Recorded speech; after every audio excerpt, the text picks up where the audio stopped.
so here we are. We are still under the testing the difference between two mean. But we are done with the independent sample. The independent sample is when we have the small sample size and the large sample size. So what we're going to do now is the dependent sample. But under the dependent sample, we don't have large sample size and small sample size. Alright. So this is just bam, once, then we are done. So let's see the requirement. The sample must be randomly selected. The sample must be dependent, that is paired. And both population must be normally distributed. So here we are going to use t-test. Yes, I have that too in mind that here we are going to use t-test. So this is how the normal distribution is going to be and all that. Alright, now there are some symbols here that I have to define for you. The first one is n. The n is the number of pairs of what? Data. Please jot it down. The number of pairs of what? Data. That is the n. And we have the d. We have d. The d2 is the difference between the entries of a data pair. Difference between the entries of what? A data pair. And that is S1 minus what? S2. I will define all that for you, don't worry. So the D is the difference between the entries of the data pair. Alright. And we also have this. This one too. The hypothesized. So in the hypothesized mean of the difference of paired data in the population. The hypothesized mean of the difference of paired data in the population. That is that. Alright. Let's go for D bar. The D bar, that too is the mean of the difference between the paired data entries in the dependent sample. I repeat, the mean of the difference between the paired data entries in the dependent sample. And that is summation of the D. The summation of this D over N. Alright. The last definition is that the standardized or the standard deviation of the difference, between the paired data entries in the dependent sample. The standard deviation of the difference between the paired data entries in the dependent sample. And the formula is given as this. And the formula is like this.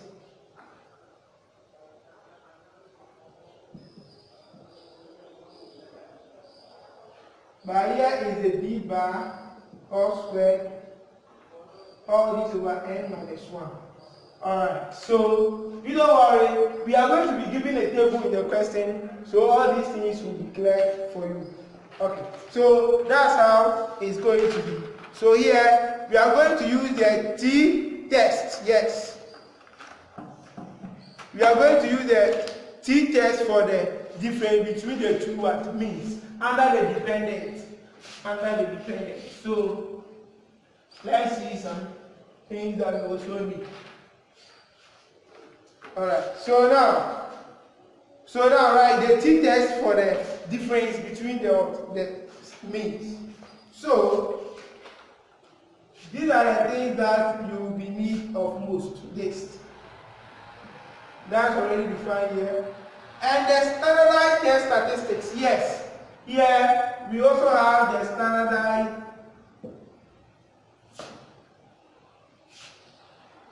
So this is t-test.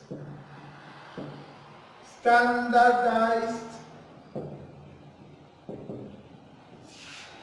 test statistics. Alright. So that one too is T is equal to, please, you see, it's not Z is equal to, it's T is equal to. So T is equal to D bar, then that's what we have it here. All this over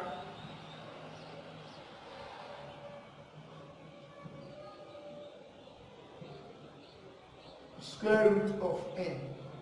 Alright. And the degree of freedom here, the degree of freedom here too will be n minus 1. Alright, so that's how it's going to be. Write it down and you understand it when the question is given, and we have to come out with all the meaning of these from a table. From a table that will be given to us. Alright, so now let's go to the steps. Let's go and see the steps so that when you're working with it, it will be very easy for us. Alright, so that's it. That is the steps. As you have already told me that my step is always helpful. So I don't give up giving it. Okay? Alright, so the first one is state the null hypothesis and the alternate hypothesis. Identify the alpha level given to you, then yes, it will be given to you. Okay, alright. The third one is determine the degree of freedom. The degree of freedom is n minus 1, so you determine it. Alright. 4. Determine the critical value. Yes, you determine the critical value. You go. Now that you have your degree of freedom, and don't forget that we are using t-test. T-test. So t-test, you need degree of freedom and alpha level. That is all. So it depends on the alternate hypothesis you're using. Whether it's going to be both test, left tail, right tail, or both tail. So it will depend on the question. The claim in the question. Determine the critical value, yes. Then determine the rejection rate. Then you determine your rejection rate. What do you use to determine your rejection rate? You use the standardized test statistics. The standardized test statistics to determine your rejection rate. Alright. And in the standardized test statistics, if you can check, we have this one in the D bar, and we also have LCE. So you have to find this and this in order to find the test statistics. Then use that to determine your rejection rate. The eighth step is to make your decision, and after making your decision, you interpret your decision from the original claim. Alright, so I'll be back with a question for us to see how this thing works, and you will love it. Okay? Alright, I'm very sorry for if in case you don't see it well, I'll read it out so that you hear me. In case you don't see it, then you write it. Okay. Alright. So now this is our first question to try under the dependent sample. As I said, that one, it will always include a table. So you see that this is dependent question. Right. A shoe manufacturer claims that athletes can increase their vertical jump heights. A shoe manufacturer claims that athletes can increase their vertical jump heights using the manufacturer's new strength. Okay, that's the new strength what? Shoe.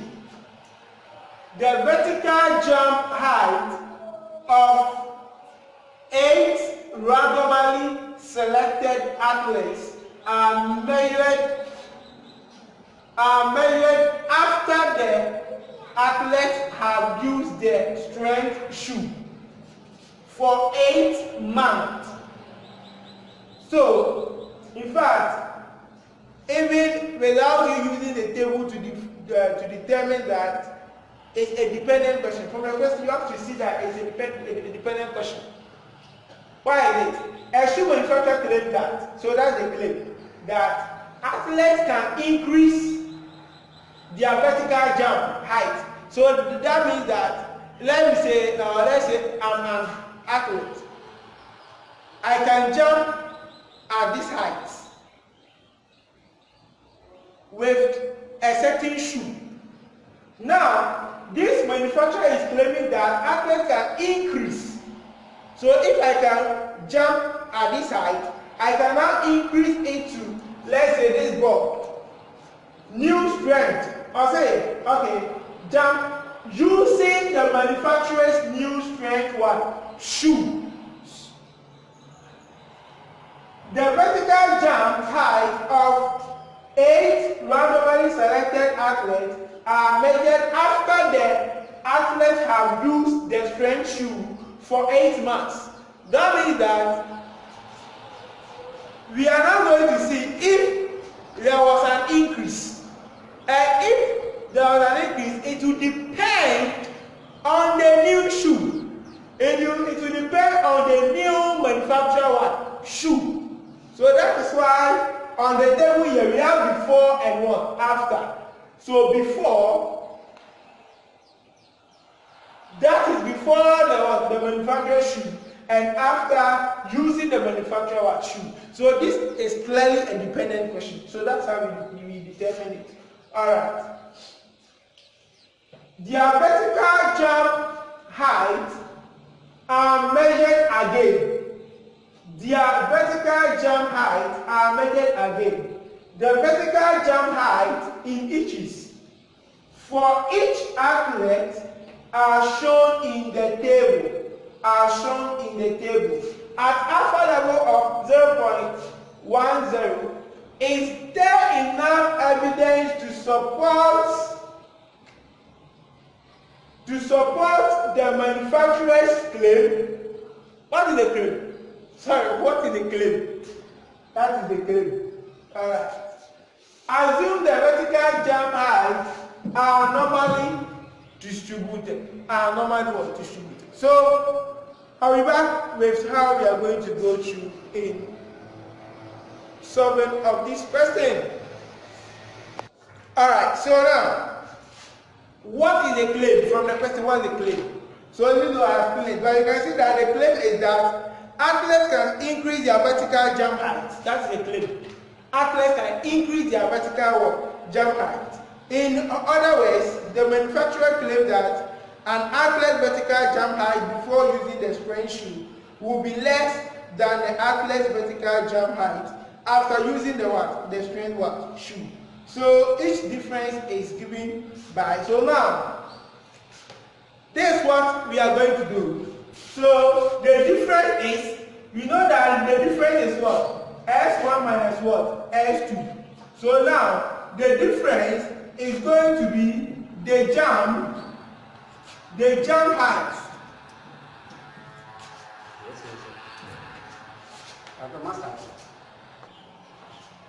So the jump height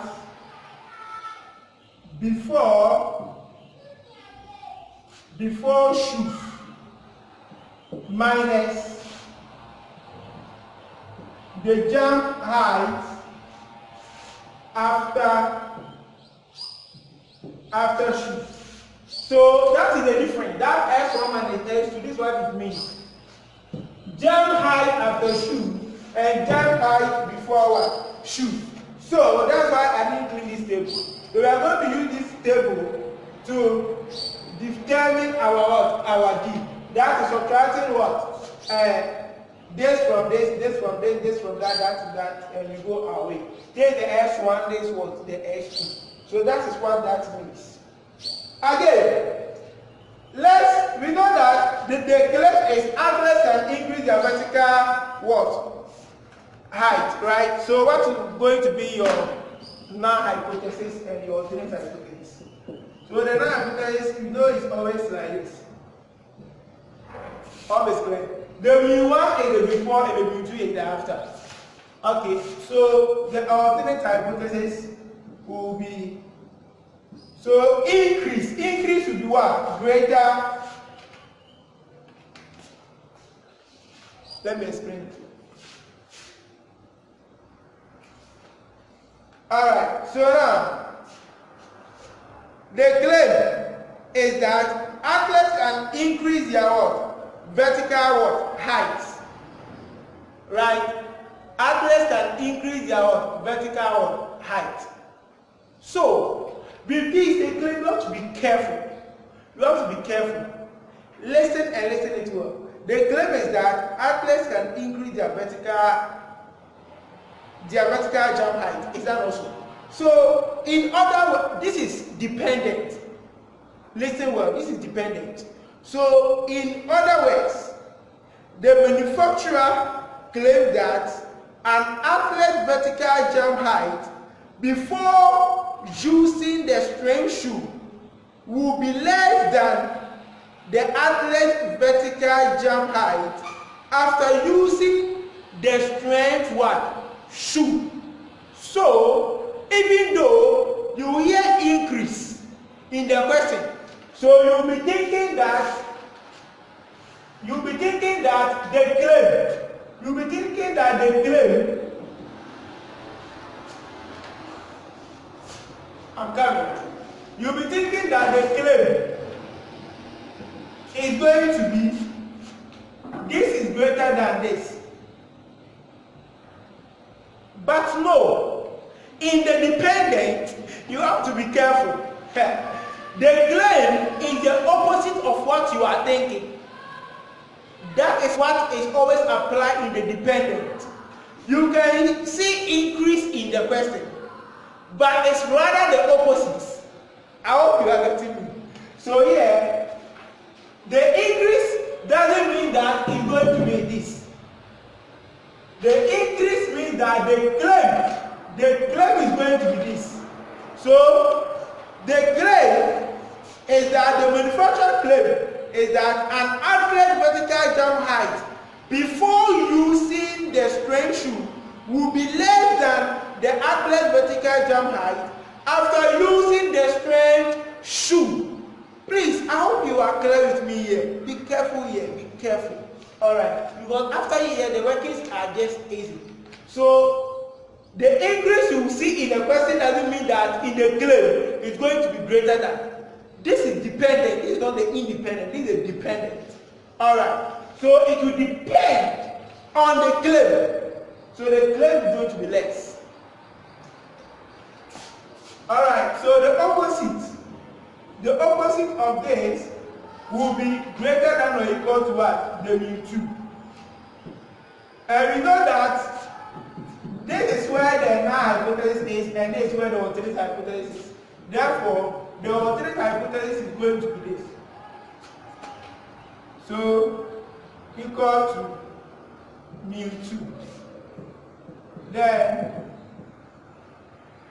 mu1. So the alternate will maintain less than mu2.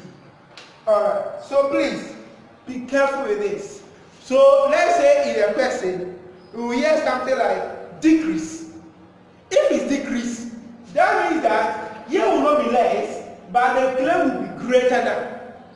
As I'm saying, what we will hear, the claim is opposite of that. So you just write the reverse of that, then you write the opposite. Always clear. But something like not equal to and the rest, those ones there, no problem there. But something like greater, at least, at most, and those types. If in a question you hear, we may not solve more questions. That's why I'm bringing all this. If in a question you hear at most, this is at most. At most. That means that the claim, it will be like this. So that the opposite side will be like this. Even though you heard of at most, but you write this as your claim and this as your opposite. So this will be the null and this will be the alternate. Please, are you getting these things? Alright. Some more questions so that you identify these things that you see. Oh. Okay, so we are done with that part. The next thing is that let's come to the table. Let's come to the table. So let's find the D. Let's find this one. The reason is that we want to find the test statistics. right? So we have to come out with the things that we need to get the test statistics. Because without the test statistics, you cannot go and find your critical value. Okay, I've explained this D already. We explained this D already. So these are test statistics. D bar minus this over XD. Alright, so that is that. And we know that D bar is what? This over N. Right? And also, what again? We know that the XD, because here you need this and it's defined here. You need the XD also. So the XD is going to be, alright. So the XD, I have already given you a formula, but I'm going to give you another. It's still the same. It's still the same thing. It's a manipulation of it, but this one will help you with it.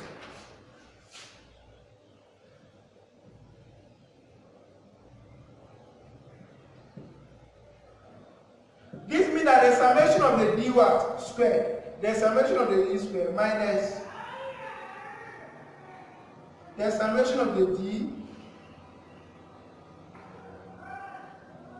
all squared over N. Please take note of the formula as well.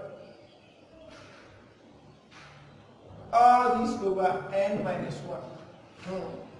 So this means that in the table we need D and D squared. And getting this will be easy. Getting this will be easy. Then we can go for this one and go our way. Alright. Don't worry about this one for now. Don't worry about this one for now. This is just 0. Alright? Let me define here for you. Where always this thing, this is equal to 0. Okay? So don't worry about that one. So let's define what is there and go out. So now, subtract this from this, you get 2. Sorry, S1 minus S2, right? That is D. So 24 minus 26, negative 2. Alright. This minus this, negative 3. Please, not this minus this minus this. Here you get 0, negative 1, 2, negative 2, negative 5, negative 3. And this also means that take this and square it, you get 4, right? You get 9, you get 0, you get 1, you get 4, you get 4, you get 25, you get 9. Alright, now checking what is here. It means that we need a summation of D and a summation of D squared. Please use this formula. You have to know all this offhand. Okay, so just that one is up to you. So I don't have space here. You can bring that there. Summation of the D will be equal to, sum all this up, you get negative 14. Then this one to mean that we need a summation of what? Of the D. Summation of the what? Of the D. Please, what is the difference between this? What is the difference between this and this? We have to understand it. The input. This means that the D that you square, sum all up. This means that the D that you have, sum it after that, square. After that, you square it. I hope you understand it. Alright. So the summation of the D is this, and the summation of the d squared, which is the one we have here, that would be 56. Take your calculator and also verify it, okay? Don't let my own be your last conclusion. So when you come to the formula, all that you're going to do is that summation of d is what? Negative 14. So that is negative 14 over n. This n, I will advise you. There are some questions that if you try to identify either the dependent is what I'm talking about. If you try to identify the n, please listen to this side more. If you try to identify your n inside of the question, you can be confused. You can be confused. Always the n, use the table to identify your n. Please, don't use the question to identify your n. You just use the table. That's all. So in the table, how many? Listen, we have 1, 2, 3, 4, 5, 6, 7, 8. That's all. That is all. That is why the question says that. Where is it? Alright, yeah. The vertical jump height of 8 randomly selected athletes are measured. 8 randomly what? Selected. That is 1, 2, 3, 4, 5, 6, 7, 8. Now, there is another 8 there also. How you have seen it? After the athlete have used the strength shoe for 8 months, he can make them 24 months. And if all your idea is that the number in the question is going to be your n, that is where you start making mistake. So if you see 24 months, then you see, oh, n is 24, you are dead. Please, I beg you, understand what I mean. So the n, I would advise you, don't pick it from the question. In fact, the dependent, everything is on the table. It's only the claim that you will need the question. It's only the claim. The rest, you can use the table. Okay? And the claim, I have told you the techniques. Alright, so here, 1, 2, 3, 4, 5, 6, 7, 8. That means that 8 were randomly selected. So, our n is 8. Alright, so here is 8. So what will be the result? Negative 1.75. Alright. Now we come back to this. When we come back to this, it's very simple, okay? It's very simple. Just that you have to open your eye. Summation of d squared. Summation of d squared doesn't mean that take this and square it. No. It's this one, sum all. That's all. The d squared, sum all. That is 56. So we have this part to be 56 minus, you see this one there. Please, memorizing this shouldn't be difficult for you, okay? It's just small thing. Alright. Now this means that the summation of the d, then you square it. So the summation of the d is what? Negative 14, then you square it. Simple. Over what? Over the n, which is what? 8. All over n minus 1. Please, the square root is affecting the n minus 1. Don't let examination pressure be on you. Okay. So, you get 8 minus 1. Now, the rest is calculated. I will advise you, you can choose to punch the inside first. You can choose to punch this one and this first. When you are done, subtract it from this, divide by what you have here, and take a square root of it, and you are done. Alright? Okay. So, this, what we are doing now is not like test statistics. It's what we need to get into the test statistics. So, this is defining only that, and that is that. So, okay. So now you are going to get, I want to write it up for you. Now I can clean this one.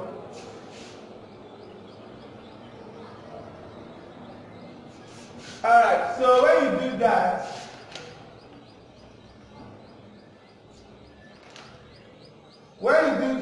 you let them write it here. When you do that, you're going to get 2.1213. 2.1213. That's going to be only the SD. So we now come back to the test statistics. I know the reason why I'm taking my time with this question, because that may be the only one I will solve with you. Alright. So we now come back to the test statistics, which is T. Alright, so now the D bar. What is the D bar? We know now everything there is defined already. The D bar is this. Negative 1.75. Beautiful. Beautiful. Minus, I have told you, this, don't think of it. It's 0. What again? SD. Oh, what is SD? 2.1213. Beautiful. I will advise you increase this one so that you know that this is like the whole of this over 1, then this one will come. So this is just square root of that is 8. You can also write it slash square root of 8. That is all. So when you do that, you are going to get negative 2.333. Alright, so always you assume that this is 0. But the end is not always 8. It depends on the question. Alright. So now we have our test statistics to be negative 2.333. Please, I hope you are getting it. Oh wow, wow, I love it. I love it. So you now go and state your what? Your decision. And your decision, you are going to use the traditional what? Method. So let's go for our critical value. I hope I can clean it. Now, we will be in need of holiday, so no problem. The rest, we don't need it again. Oh, but we need something. Now, you know our n is 8. So what will be our degree of freedom? 8 minus 1, what is what? 7. Because we are going to use t-test.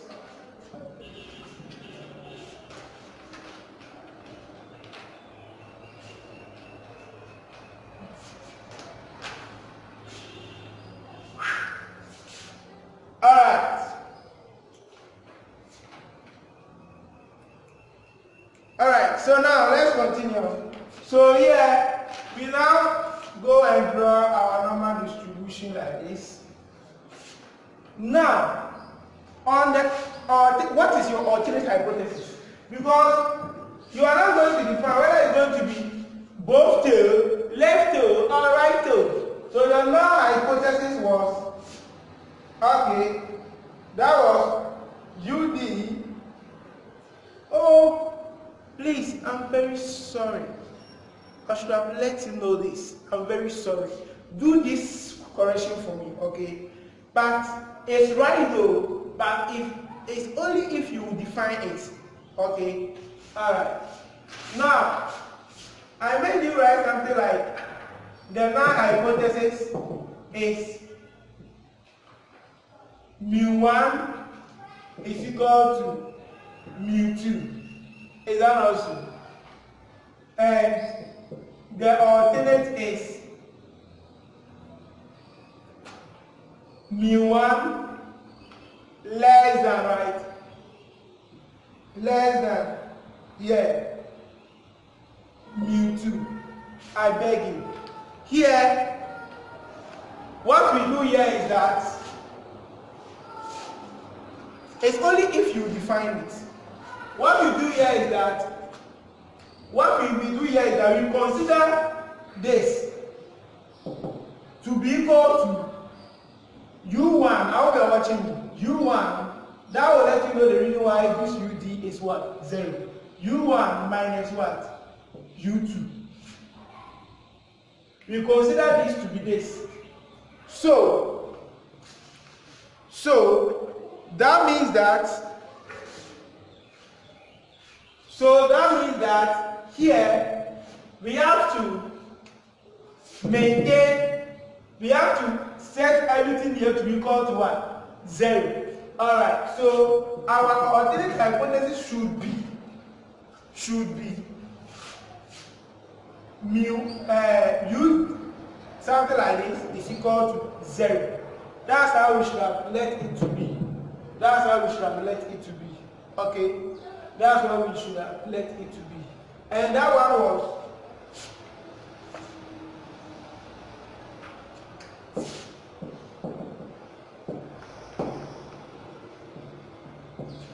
that's what we should have let it to be. I'm very sorry. Or the null hypothesis is UD, that one is greater than or equal to 0. Whether this or this, then your alternate hypothesis, I hope you understand what I mean. Your alternate hypothesis will be, you see, you send this one to this side, right? So when you send this one to this side, you get mu1 minus mu2 less than what? 0. And this mu1 minus mu2 is UD. So that means that UD is equal, is less than 0. I'm very sorry. This is how the null hypothesis and the alternate hypothesis should be. So you say it's not that it's wrong, but in this case, this is how we do it. You send it to this side, send this to this side. Then we assume that that side is what? UD. So that the rest will come like that. I hope you are not confused. Alright. So that is that. That is that. Good. So that's the only thing. So that is why we said the UD is equal to what? 0. So I think that's the only thing I forgot to let you know. So it's not the same as the independent one. Good. Thanks for making that correction. Thanks for making that correction. Hope you're not confused. Alright, love you. Let's continue. Okay, so now our alternate hypothesis, that made me aware of what you're doing. Our alternate hypothesis is UD less than, is that also? Alright. Yeah, less than 0. So this will be what? Left tail test. This will be left tail test. So this will just be left tail.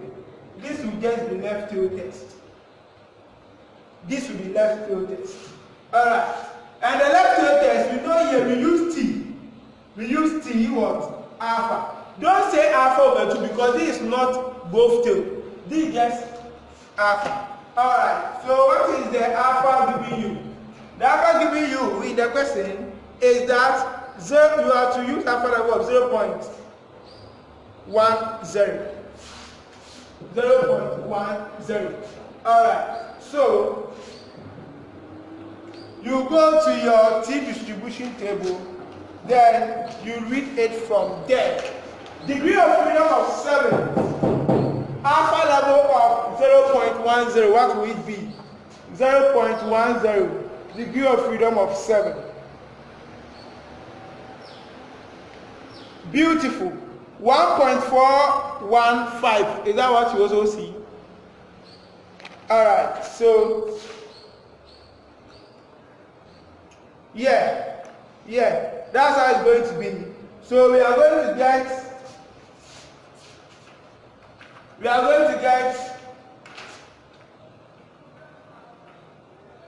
so now you see that, let me explain this. The T distribution, there is no negative numbers there, is that also? So you will get a positive, but the positive you are having, you know that this is left tail, and on the left tail is negative, so you just negate your results, that's all. So you are going to get negative 1.415. Alright, so that's going to be that. And this is a rejection region, and this is a fail to reject region. So you are going to use your test statistics, what is negative 2.333, to check where it's going to be and check. What do you think? It's going to be in the what? The rejection region. Yes. It's going to be in the rejection region. Alright, so we got negative 2 points, so it's going to be in the rejection region. So this is going to be your decision. So right. Are you tired? Let's continue. Decision. Okay, so now, as you can see, the right shows the location of the rejection region, and the standardized test statistics what? 2. T. Because T, so this is your decision. Because T is in the rejection region, you should decide to reject the null hypothesis. Because your test analytics is in the rejection region, so you reject the null hypothesis. You reject the H0. So what will be your interpretation based on the claim? Right. So if you reject, what does it mean? There is enough evidence at the 10% level of significance to support the shoe manufacturers claim. To support the shoe manufacturers what? Claim that athletes can increase their vertical jump height using the new strength shoe. So that makes it clear and understandable. You get it? Good. So that is it. There is enough evidence at the 10% level of significance to support the shoe manufacturers claim that athletes can increase their vertical jump height using the new strength shoe. So that's going to be the end of everything, and that's it. I'll be back with a question for you to go and try it on your own. But I hope you have been blessed by this. It's just that where we are stating the null hypothesis and the alternate hypothesis, something small came in. But I hope you have corrected it. Thank you. Trust you. See you for that.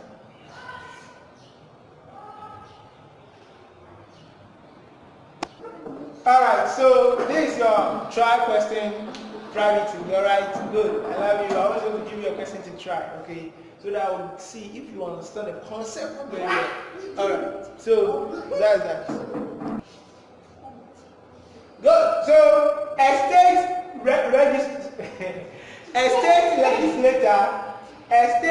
legislator wants to determine whether a performance rating, that is from 0 to 100, has changed from last year to this year.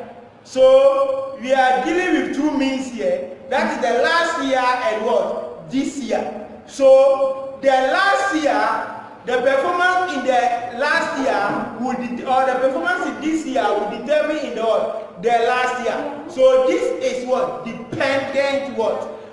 Sample. The following table shows that the legislator's performance rating from the same 12 randomly what? Selected voters for last year and this year. At alpha level of 0.10, is there enough evidence to conclude that the legislature,